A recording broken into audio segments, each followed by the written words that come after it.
Hello दोस्तों, आज हम इस वीडियो में आप लोगों को संस्कृत में प्रार्थना पत्र बताने वाले हैं। इस बार बिहार बोर्ड का जो एग्ज़ाम होने वाला है मैट्रिक का, उसमें ये संस्कृत में प्रार्थना पत्र आने वाला है। ये बहुत इंपॉर्टेंट प्रार्थना पत्र है और आपको पता होगा कि आजकल जो एग्ज़ाम हो रहा है बिहार बोर्ड का 10वीं का, उसमें 4 गो प्रार्थना पत्र आ रहा है, जिसमें से 2 को लिखना होता है और 4-4 नंबर का रहता है, यानी कि 8 नंबर का आपको प्रार्थना पत्र लिखना होता है। तो बहुत लोग कहते हैं कि प्रार्थना पत्र संस्कृत में याद नहीं होता है, कैसे लिख पाएंगे? तो बहुत ही सरल तरीके से आपको बताने वाले हैं, जैसे कि आप लिख सकते हो। 100% संभव बना दूंगा कि आप आराम से लिख सकते हो।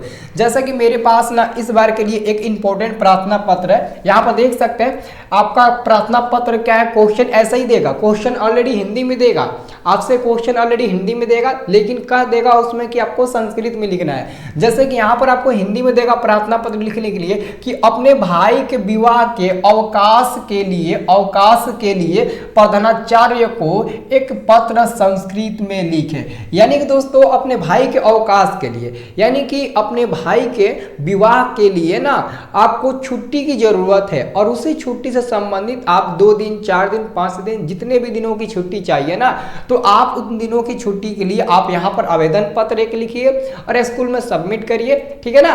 तो यही आपके लिए ये क्वेश्चन है, ठीक है ना। तो बहुत सरल तरीके से लिख देंगे। आप लोग हिंदी में तो प्रार्थना पत्र लिखे होंगे, तो हिंदी में लिखते हो सेवा में प्रधानाचार्य महोदय ये सब लिखते हो ना, तो यहाँ पर भी वही लिखना है। थोड़ा सा आपको चेंजिंग करना है, कुछ नहीं करना है, बहुत आसानी से याद हो जाएगा। तो आप इसको कॉपी में लिख सकते हो, ठीक है ना, ये इंपॉर्टेंट है, ठीक है ना। आप इसको कॉपी में लिख लेना। जैसे कि दोस्तों आप लोग हिंदी में लिखते हो सेवायाम, क्या लिखते हो हिंदी में हिंदी में आप लोग लिखते हो सेवा में, तो आपको सेवा में नहीं लिखना है, बल्कि लिखना है यहाँ पर सेवायाम। क्या लिखना है? सेवायाम लिखना है। देखो आपको अगर लिखने का तरीका सही हो ना, तो बीच बीच में कहीं गलती भी कर दोगे ना संस्कृत में, या फिर हिंदी भी 1-2 वर्ड मतलब कि लगाकर बना दोगे ना, तो उतना एग्जाम में पढ़ने नहीं जाता है, खासतौर पर आपके बोर्ड एग्जाम में, ठीक है ना। तो पहले आप लोगों का सजावट और लिखने का तरीका सही होना चाहिए, ठीक है ना।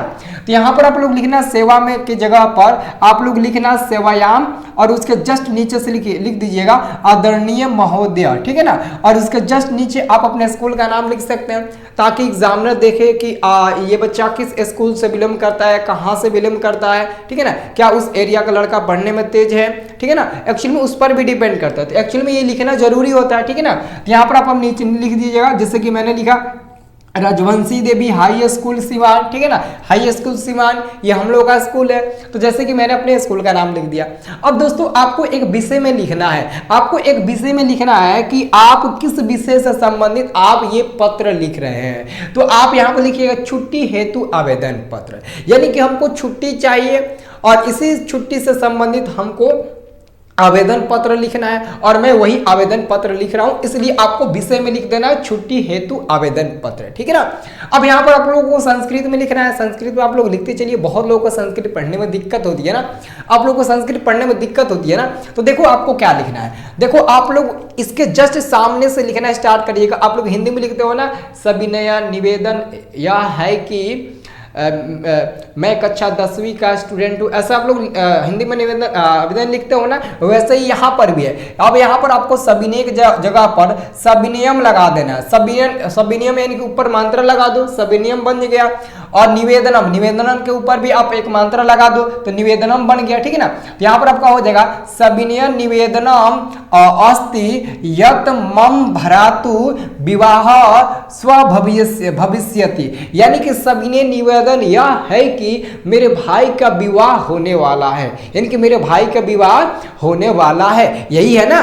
तो स्वभविष्यति, ठीक है ना। और उसके बाद से यहाँ पर लिखिएगा अहम, अहम मतलब कि क्या, अहम मतलब कि हम, ठीक है ना, अहम मतलब कि मैं, ठीक है। यहाँ पर देखिएगा अहम विद्यालयम, यानी कि अहम विद्यालयम का मतलब हुआ कि मैं विद्यालय अगंतम असमर्थ अस्मि, यानी कि मैं विद्यालय आने में असमर्थ हूं। इसका मतलब क्या हुआ, अहम विद्यालयम अगंतम असमर्थम अस्मि, यानी कि मैं विद्यालय आने में बिल्कुल असमर्थ हूं, यानी कि मैं विद्यालय नहीं आ सकता हूं क्योंकि मेरे भाई का विवाह होने जा रहा है, ठीक है ना।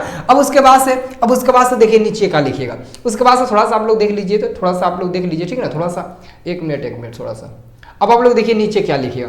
अब नीचे आपको क्या लिखना है, छोड़ू यहाँ पर थोड़ा सा आपको ध्यान से देखना है। नीचे आपको क्या लिखना है, जब आप लोग लिख दीजिएगा अहम विद्यालयम आगंतम आगंतम असमर्थम अस्मि, उसके बाद से लिखिए अतः मह्यम। अतः मह्यम का मतलब हुआ कि अतः मुझे इतने दिनों की छुट्टी की जरूरत है। तो आपको जिस दिन से जिस दिन तक आपको छुट्टी की जरूरत है, जैसे कि सपोज डेट आप मान लेते हैं कि आप लिख दें अतः मह्यम, मुझे 12 तारीख 10वां महीना 2023 से लेकर 14 तारीख 10वां महीना 2023 तक आपको अवकाश पर्यायकृत, यानी कि अवकाश मतलब कि छुट्टी के लिए अवकाश, और पर्याय यानी कि कृत, यानी कि आप हमें छुट्टी देने की कृपया करें, ठीक है ना। तो ये आपका हो गया एक संस्कृत आवेदन पत्र। भारी है? बिल्कुल भारी नहीं है। 2 बार कॉपी पे लिखोगे, 1 बार पढ़ोगे, दिमाग में सेट हो गया। और नीचे आप लोग वही लिखना, नीचे आप लोग लिख देना, यहाँ पर आप लोग लिख देना, नीचे यहाँ पर ध्यान से देखना, नीचे यहाँ पर लिखना भवदीय शिष्य, उसके जस्ट नीचे लिख दीजिएगा अपना नाम, जैसे मैंने अपना नाम लिखा, और उसके नीचे आप अपने कक्षा का नाम दे दीजिएगा, ठीक है ना। कक्षाम 10वीं, आप कक्षा नत लिखिएगा, कक्षाम लिखिएगा, ताकि आपको लगे, अगर देखो अगर आपके पास दिमाग हो है ना, तो आप ना इसको हिंदी टाइप से भी आप लिखकर एग्जाम में पूरा फुल नंबर पा सकते हैं। जैसे सपोज डेट आपने बीच में कहीं मतलब कि थोड़ा बहुत गलती भी कर दिया, तो बीच में उतना पढ़ने नहीं जाता, क्योंकि उतना विद्वान भी टीचर नहीं होता है कि आपका कॉपी सही से जांच कर दे एक वर्ड को पढ़कर, ठीक है ना। तो लेकिन आप लोग अगर लास्ट में लिखते हो कक्षाम लिखते हो ना, अगर कोई पढ़ेगा ना तो कहेगा यार कक्षा में, यानी कि संस्कृत में यहाँ पर लिखा है, संस्कृत यहाँ पर लगा हुआ है, तो आपका फुल नंबर दे देगा। ये 4 नंबर का होगा तो 4 में ये 4 नंबर देगा, 100% देगा, ठीक है ना। तो और भी इंपॉर्टेंट है, मैं आपको बता दूंगा। पहले आप लोगों ना इस वीडियो को लाइक करके बहुत सारा प्यार देना, कमेंट करना, ठीक है ना। बहुत सारा आपको मैं वीडियो दे दूंगा, संस्कृत का ऑलरेडी आपको तैयारी कराऊंगा, ठीक है ना। चैनल को सब्सक्राइब कर लेना, यहाँ पर भी अब आपको ऑलरेडी हमेशा वीडियो मिलेगा, ठीक है ना। तो मिलते हैं नेक्स्ट वाले वीडियो में, तब तक के लिए जय हिंद, ठीक है ना।